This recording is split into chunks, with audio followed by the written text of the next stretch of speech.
T S Sunil പറയുന്നു, നിധി ഇനിയും വരട്ടെ വരട്ടെ. സ്ഥലത്തിന് താങ്കളുടെ പേരുണ്ടല്ലോ, ശ്രീകണ്ഠാപുരം. അപ്പോൾ അവിടേക്ക് നമ്മളിന്ന് പോകുന്നു, കണ്ണൂരിലേക്ക്. കണ്ണൂരിൽ വീണ്ടും നിധി കണ്ടെത്തിയതായി സംശയം. തൊഴിലുറപ്പ് തൊഴിലാളികൾക്ക് വീണ്ടും വെള്ളി നാണയങ്ങളും മുത്തുകളും ലഭിച്ചെന്ന് വാർത്ത. നിധി എന്ന് കരുതുന്ന വസ്തുക്കൾ ലഭിച്ച അതേ സ്ഥലത്തു നിന്നാണ് ഇത് വീണ്ടും കണ്ടെടുത്തിരിക്കുന്നത്. സജോ ദേവസ്യ കണ്ണൂരിൽ നിന്ന് വീണ്ടും ചേരുന്നു. സജോ, ഇത് പുഷ്കര സമയമാണ് കേട്ടോ, കുഴിച്ചോളണം എവിടെയെങ്കിലുമൊക്കെ. അപ്പോൾ പറയൂ, welcome back to morning show. ഞാനിവിടെ ഒരു 10 സെന്റ് സ്ഥലം വാങ്ങിച്ചാലോ എന്ന് ആലോചിക്കുന്നുണ്ട്. അതായത് ഈ കാണുന്ന തൊഴിലാളികൾ ഈ മഴക്കുഴിയാണ്. ഈ കാണുന്നത് ആണ് ഈ തൊഴിലുറപ്പ് തൊഴിലാളികൾ കുഴിച്ച മഴക്കുഴി. ഈ കാണുന്ന ഈ ദൃശ്യങ്ങളിൽ കാണുന്ന കുഴിയിൽ നിന്നാണ് യഥാർത്ഥത്തിൽ നിധി എന്ന് കരുതുന്ന വസ്തുക്കൾ ലഭിച്ചത്. അപ്പോൾ ഏറെക്കുറെയും സ്വർണ്ണ നാണയങ്ങളാണ് എന്ന് തന്നെയാണ് ഈ ഘട്ടത്തിൽ നമ്മൾ മനസ്സിലാക്കുന്നത്. അപ്പോൾ ഇപ്പോൾ നമ്മളോടൊപ്പം ഇവരും കൂടെ, ഈ തൊഴിലുറപ്പ് തൊഴിലാളികൾ കൂടി ചേരുകയാണ്. അതെവിടെ ആ വസ്തുക്കൾ എവിടെ? ഒന്ന് കാണിച്ചേ നോക്കട്ടെ ചേച്ചി, ഇങ്ങോട്ട് കാണിച്ച് ഒന്ന് നോക്കട്ടെ. അപ്പോൾ ഇതാണ് ഇപ്പോൾ ലഭിച്ചത്. ഇപ്പോൾ അതായത് അതേ സ്ഥലത്ത് നിന്ന് തന്നെയാണ്, ചിലപ്പോൾ അതിൻ്റെ ബാക്കിയായിരിക്കും. ഇത് 2 വെള്ളി നാണയങ്ങൾ. ഇനിയിപ്പോൾ ആ മുത്തും കൂടെ ഒന്ന് കാണിച്ച് നോക്കട്ടെ. അതായത് നമ്മുടെ പ്രേക്ഷകരെ ഇപ്പം ലഭിച്ചത്. നബീസത്ത വന്നേ.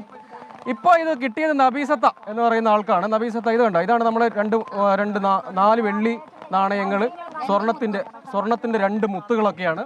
ഇതിപ്പോ ഇവിടെ ഇങ്ങനെ ഒരു അക്ഷയഖനിയായിട്ട് ഇന്നലെ നമ്മളിത് വന്ന് ശ്രദ്ധിച്ചില്ല. ഇന്ന് നിങ്ങൾ വരുന്നെന്ന് പറഞ്ഞാൽ നമ്മൾ അതിന്റെ കഴക്ക് വന്നിട്ട് ഒന്നും കൂടെ പരിശോധിച്ച ശേഷം നമുക്ക് മണ്ണിന്ന് മാന്തുമ്പം തെളിഞ്ഞു തിരിഞ്ഞു. തെച്ചത് മണ്ണായിരുന്നു, പക്ഷെ നമ്മൾ തേച്ച് കഴുകിയിട്ട് നിറം വെക്കുമ്പോൾ വെള്ളിയാണോ എന്നാണ് നമുക്ക് മനസ്സിലായത്. അപ്പാട് നമ്മളവരെ അറിയിച്ചു, പഞ്ചായത്തിൽ അറിയിച്ചു, പഞ്ചായത്തുകാർ പോലീസിനെ അറിയിച്ചു. അവർ കൈയോടെ കൊണ്ടുപോയി. അല്ല, അത് ആയിസ്താക്കാണ് കിട്ടീന്. ആയിസ്താന്റെ കുഴിയാണ്. ഇതാണ് ആ കിട്ടിയ കുഴിയിലാണ്. നല്ല ഭാഗ്യമുള്ള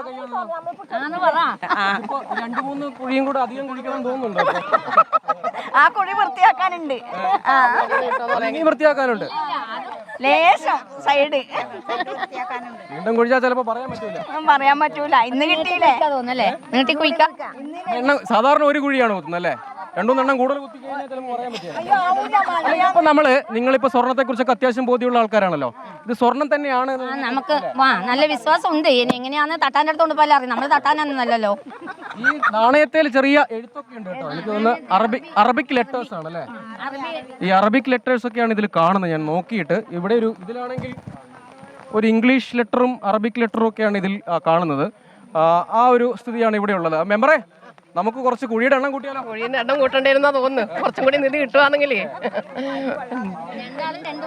അതെ, കുഴിന്ന് കിട്ടിക്കൊണ്ടിരിക്കുന്നുണ്ട്. ഇനി അടുത്ത കുഴിയും കൂടി കുഴിച്ച് നോക്കാം. ഏതായാലും കുറച്ച് ദിവസത്തെ പണിയുണ്ട് ഇവർക്ക്. അതുകൊണ്ട് ഇനി കുഴിന്ന് കിട്ടുമെന്ന് പറയാൻ പറ്റൂല. ഈ റബ്ബർ തോട്ടം യഥാർത്ഥത്തിൽ ആരുടെയാണ്? ആ കക്ഷിനെ ഒന്ന് കാണണല്ലോ. അവര് പരിപ്പായിലാണ്. അവര് വിളിച്ചിട്ടില്ല. അവരെ മോന്റേതാണ്.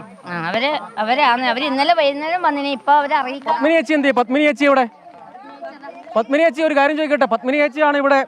ഇതിപ്പോ ഇവിടെ വേറെ ഉണ്ടാവോ? കുറെ ഉണ്ടല്ലോ ഇത്. അയ്യോ എന്റെ പൊന്നുവാനെ, ഇവിടെ ഈ വലിയ സ്ഥലവും കാടും കൂടി കിടക്കുന്ന അതിനകത്ത് നിധി ഉണ്ടോന്ന് നമുക്ക് പ്രശ്നം വെച്ചൊന്നും നോക്കാൻ കഴിയില്ല. അതുകൊണ്ട് സംഭവം നിങ്ങളുടെ കയ്യിലേക്ക് അത് ഞങ്ങള് അതിലൊരു ഞെട്ടലില്ല ഞങ്ങളുള്ളത്. സംഭവം ചെറിയ പേടിയുണ്ടായിരുന്നു. ഇത് കൂടോത്രം വല്ലോ ആണോ, ബോംബാണോ? അതുകൊണ്ട് എടുത്ത് ചാടി. അല്ല, ആദ്യം നിങ്ങൾ പിടിച്ചില്ലല്ലേ ഇത് ബോംബാണോ കൂടോത്രം? എന്നിട്ട് ഇത് മണ്ണ് തട്ടിയാൽ നമ്മൾ 2-3 പെണ്ണുങ്ങൾ എടുത്തു നോക്കിയതിന് ശേഷമാണ് ഇത് സാധനം മനസ്സിലായി. പേടിച്ച് മാറിയെന്നല്ലേ? ആദ്യം മാറിയെന്ന്. എന്നിട്ട് പിന്നെ സോപ്പിട്ട് കഴുകി അപ്പോഴൊക്കെ പൊന്നു. കൂടോത്രത്തിൽ വിശ്വാസം ഉണ്ടോ? പറയാൻ പറ്റൂലല്ലോ. പേടിയുണ്ടായിരുന്നു. ഇതെന്നാ സാധനം അറിയില്ലല്ലോ. അതുകൊണ്ട് നമ്മൾ ഇവിടെ എല്ലാം ഇട്ടിട്ട് പോയി സുലേച്ച് ഏൽപ്പിച്ചു. സുലേച്ച് പറഞ്ഞ് നിങ്ങൾ ഏറ്റിട്ട് ആരെ പഞ്ചായത്തിലേക്ക് ഏൽപ്പിക്കണം എന്ന് പറഞ്ഞു. ചെറിയ പേടി ഉണ്ടായിരുന്നല്ലോ. ഓരോട് ആയസ്തിയോട് ശരിക്കും അതിന്റെ വിശദീകരണം ചോദിക്കും. അതെ ചോദിക്കും. എങ്ങനെയാ കിട്ടീനെന്നോ ഓർക്കാ കിട്ടീന് ആയസ്തൊക്കെ പറയാൻ ചെറിയൊരു മടിയുണ്ട്, ചെറിയൊരു നാണം ഇല്ല. ഒരു നാണം ഉണ്ടാവില്ല. നമുക്കൊരു ചെറിയ പേടി. അതിന്റെ വാക്ക് ഞാൻ പറഞ്ഞുതരാം. എന്തോ ഇപ്പൊ സുലോചന ചേച്ചി പറഞ്ഞതേ വിശദീകരിച്ച് പറയൂന്ന് പറഞ്ഞു. പറയൂന്ന് പറഞ്ഞു. അതങ്ങനെ കുഴിച്ചോണ്ടിരുന്നപ്പോ ആദ്യം ഈ പാത്രം പോലെ സാധനം ഇത് പൊങ്ങി വന്നു. പാത്രം കിട്ടിയാന്ന് എൻ്റെ ഇപ്പം ഞാൻ എടുത്ത് അവിടെ വെച്ചിട്ട് ഞാൻ കൊയ്ത് നിങ്ങൾ കയറാൻ നോക്കുമ്പോഴത്തേക്ക് എൻ്റെ കാലിനെ തട്ടിയിട്ട് വന്നതാണേ. ആദ്യമേ എടുത്ത് ചാടിക്കളഞ്ഞു. ചാടി എന്ന് പറഞ്ഞാൽ കളഞ്ഞു എന്നാട്ടാ, അത് ഈ കണ്ണൂർ ഭാഷയാണ്. ഞാൻ എടുത്ത് അവിടെ വെച്ച് അന്നേരം ഇതെന്റെ പെങ്ങളാണ്. ഞാൻ അപ്പാടന്നെ പറഞ്ഞു എനിക്ക് നീതി കിട്ടിയെന്ന് മറ്റേ ഇങ്ങനെ അന്നേരം വിളിച്ചു പറഞ്ഞായിരുന്നു. അന്നേരം വിളിച്ചു പറഞ്ഞു. അതിന്റെ കീഴിൽ അത്ര ആത്മാർത്ഥതയോടുകൂടി നിങ്ങൾ തൊഴിലെടുത്തോണ്ടിരിക്കുന്നത്. ഞാൻ വിചാരിച്ചു അവിടെ വെച്ച് ആശ ആശ ആ അന്നേരം അപ്പാട് എല്ലാരും നിർത്തി അവരാ വന്നത്. നിങ്ങളിത് കണ്ടപ്പോ ചേച്ചി ഇവിടെ ഉണ്ടായിരുന്നില്ലേ? ചെറിയ ചെറിയ പേടി ഉണ്ടായിരുന്നോ? പേടി ഞാൻ പിന്നെ എല്ലാരും തുറന്നതിന് ശേഷം ഞാൻ കണ്ടു. ഞങ്ങൾ കുറച്ച് ദൂരെയായിരുന്നു ചെയ്തോണ്ടിരുന്നത്. ഇവർക്ക് കിട്ടി, ഇവരെടുത്ത് എറിഞ്ഞു. നിറച്ചു ആളാണ് ഈ പറമ്പ് നിറച്ചും ദൂരെ കുഴിക്കും. നമ്മളെല്ലാം ദൂരെ കുഴിക്കുന്നത്. അന്നേരം നമ്മളെല്ലാം വിളിക്കുവായിന് വന്ന് കണ്ടപ്പോ ഒരു അത്ഭുതം, ഒരു ഇത്രേച്ചേ വാഗ്. ഞാൻ വിചാരിച്ചു പെരുപ്പാമ്പ ഞാൻ കണ്ടിച്ചാന്ന്. ഞാൻ വിചാരിച്ചു പെരുപ്പാമ്പാന്നാ വിചാരിച്ചു. ചേച്ചിയാണ് ആക്റ്റീവായിട്ട് കാര്യങ്ങൾ ആ സമയത്ത്.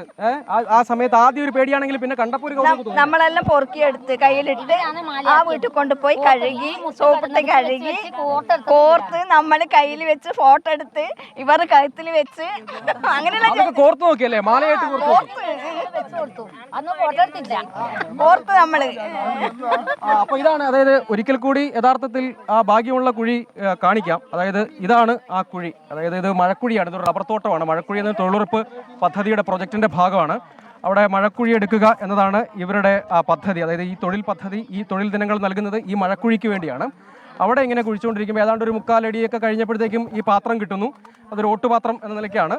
ആ പാത്രം കിട്ടിയതിന് ആ ഭാഗത്ത് നമുക്ക് ഈ ദൃശ്യങ്ങളിലൊക്കെ കാണാം. അപ്പോൾ അവിടെ ഇവരെടുത്ത് അത് പുറത്തേക്ക് ഇടുന്നു. ആദ്യഘട്ടത്തിലൊന്നും തുറന്നു നോക്കിയില്ല. പിന്നെ നിധി എന്നൊക്കെ പറഞ്ഞു. പക്ഷേ ചെറിയ ഭയം വന്നു. ബോംബാണോ, കണ്ണൂരിൻ്റെ കാര്യമാണ്, ബോംബാണോ അതല്ല. പിന്നെ വിശ്വാസികളെ സംബന്ധിച്ച് കൂടോത്രത്തിലൊക്കെ വിശ്വസിക്കുന്നവർക്കും ഭയമൊക്കെ ഉണ്ടാവും, അല്ലെങ്കിൽ ചെറിയൊരു ടെൻഷനൊക്കെ പറഞ്ഞ് ആളുകൾക്കൊരു ആശങ്കയൊക്കെ ഉണ്ടാവും. അതിനുശേഷമാണ് തുറന്നു നോക്കുന്നത്. പിന്നീട് കഴുകി നോക്കിയപ്പോഴാണ് വെള്ളി നാണയങ്ങളും മാലയുടെ ലോക്കറ്റുകളാണ്. അതായത് ഈ മുത്തുമാല, കാശിമാല അല്ലേ? കാശിമാല അല്ലേ അല്ലേ ജി? കാശിമാലയുടെ മാതൃകയിലുള്ളതാണ്. അതിൽ കുറച്ച് ലെറ്റേഴ്സൊക്കെ ഉണ്ട്. അത് അതിൽ അടക്കം ചെയ്തിട്ടാണ്. അതായത് ഈ പാത്രത്തിൽ ഈ ഒരു റൗണ്ട് ഷേപ്പിലുള്ളതിൽ അടക്കം ചെയ്താണ് ഇതിൽ വെച്ചിരുന്നത്. അതിൻ്റെ ബാക്കി ആയിരിക്കാമെന്നാണ് നമ്മൾ ഇപ്പോൾ കരുതുന്നത്. അതിനുശേഷം വീണ്ടും രാവിലെ വന്ന് പരിശോധിക്കുമ്പോഴാണ് ഇവരൊക്കെ ഈ ചേച്ചിമാരെല്ലാം ഇവിടെ വന്ന് നോക്കുമ്പോഴാണ് അത് വീണ്ടും കിട്ടിയത്. അതിലും വെള്ളി നാണയങ്ങളും സ്വർണവും ഉണ്ട്. സ്വർണം തന്നെ ആകാനാണ് സാധ്യത എന്നാണ് ഇവരൊക്കെ പറയുന്നത്. അതിൻ്റെ പരിശോധന യഥാർത്ഥത്തിൽ അത് പിന്നീട് പഞ്ചായത്ത് അധികൃതർ പോലീസിന് കൈമാറി. പോലീസ് അത് കോടതിയുടെ അനുമതിയോടുകൂടിയാണ് മറ്റ് പരിശോധനകളിലേക്ക് പോവുക. പുരാവസ്തു വകുപ്പ് വന്ന് വിശദമായ പരിശോധന നടത്തും.